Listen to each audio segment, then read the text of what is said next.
Pauwi na nga kami dito mga mare galing sa bundok. Dahil nga ilang araw na kaming nananatili dun sa bundok, kailangan na naming bumaba. So, bago nga kami umuwi dyan mga mare, sinigurado muna namin na may magagawa muna kami. Kaya pagkatapos nga ng lolo nyo na maghakot ng kawayan, ayan pinutol-putol niya na nga. Bawat oras talagang wala kaming sinasayang mga mare kasi dalawa lang talaga kaming magkatulong dyan para nga magawa yung aming bahay. Hirap talagang maghanap ng trabahador dito mga mare dahil lahat kanya-kanya, wala nga ako makitang tao. Lahat busy, lahat masisipag ang mga tao dito kaya wala kang makikitang bakante ang araw. Ang lola nyo talaga pagkatapos magputol at magbiak ng kawayan ng lolo nyo, ayan, for the yas na naman ako.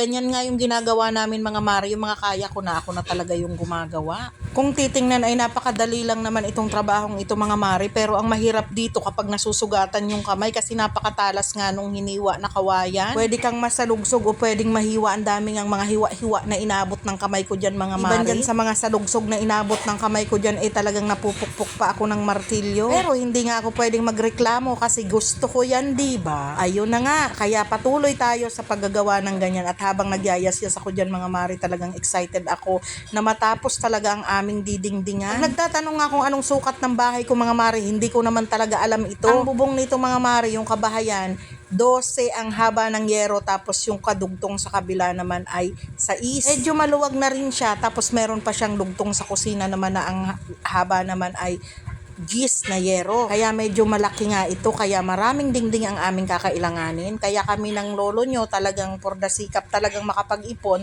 ng pangdingding. Kaya naghahanap na nga ako dyan ng ma-orderan ng buho para naman hindi naman masyadong mapagod talaga ang lolo nyo kasi hindi ko rin kayang magputol at maghakot. Kaya siguro bukas hahanap ako ng ma-orderan talaga para hindi na kami mahirapan. At ito ngang lolo nyo nagyayas-yas ng poste kasi sabi ko maglagay na nga ng upuan. Yung parang pinakabalkon niya lagyan na ng upuan dahil may magandang kahoy na pwedeng gawing upuan. Kaya ayun, ginawa niya yon at pagkatapos nga mga maring magawa yung upuan, eto na tinapos niya na yung dingding. Hindi naman talaga ako magaling magdingding, hindi ko matapos ng maayos kaya yung iba ni-repair niya pa. Pero malaking bagay na rin naman yung nagawa ko at nakabawas na sa trabaho. Kaya ayan, uuwi na kami.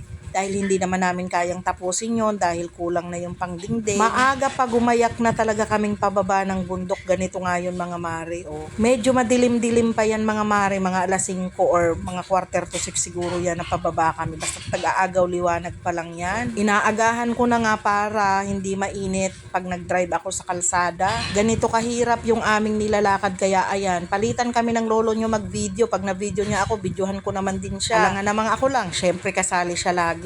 Kaya ayan, sobrang pababa yung aming dinadaanan. Mas mabilis na mga mare pagpababa kaysa sa paakyat. Parang kung may kausap kang naglalakad, parang hindi mo na rin mamamalayan, nandun ka na rin pala sa paruroonan mo. Ito na talaga yung pinaka-exercise ko sa buhay mga mare dahil siguro kung wala ako sa bundok na to, Diyos ko, lagi na lang ako nakaupo. Konting lakad na lang ang ginagawa ko talaga dahil nakamotor nga ako lagi. Pagbaba ko sa motor, konting hakbang nandun na. Ito na nga, nakarating na ako ng bahay. Syempre, dahil lola ako, andyan ang aking apo. Kaya ang pangtanggal natin ng pagod, syempre ang apo at ang bundok. Charis. Kaya ayan mga mare, hanggang dito na muna yung aking video.